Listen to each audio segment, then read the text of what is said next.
Assalamualaikum warahmatullahi wabarakatuh.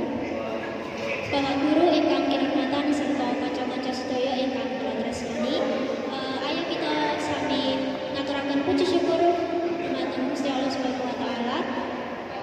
Awit saking sehat lan rahmatipun kita sedaya saged kempal wonten ing papan punika kanthi kawontenan sehat lan slamet.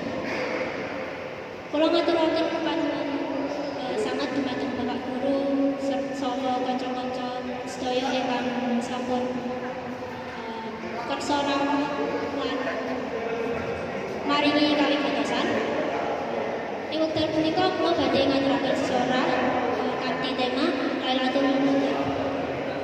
Para rawuh ingkang kinurmatan, Lailatul Qadar menika salah satunggaling wengi ingkang paling mulya ing wulan Ramadan. Bab punika wonten ing Al-Qur'an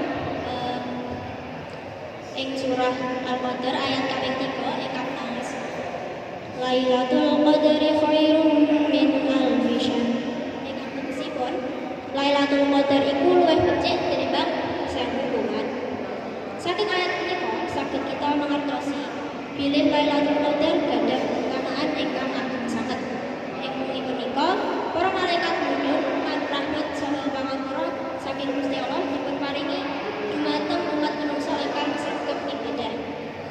Mila saking punika minangka para siswa kita prayogi ginakaken bulan Ramadan mliginipun ing pungkasan Ramadan kanthi ningkataken ibadah kados salat, maos Al-Qur'an, zikir lan ndedonga kanthi kejawi ibadah hormati Lailatul Qadar ugi saged kita wujudaken kanthi ningkataken akhlak ing saben dinten kados jujur, disiplin, ngajeni guru lan tansah tumindak sae dumateng sesami.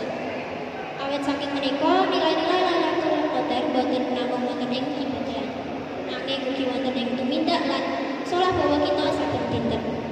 Mugi-mugi kita sedaya kalebet tiyang ingkang pikantuk Lailatul Qadar lan saged dados pribadi ingkang langkung sae tumrap sekolah masyarakat lan bangsa.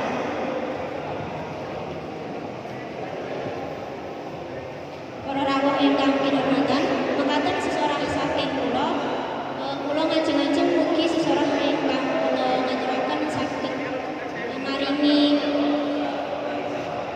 piwulang lan manfaat tumrap kita sedaya menawi wonten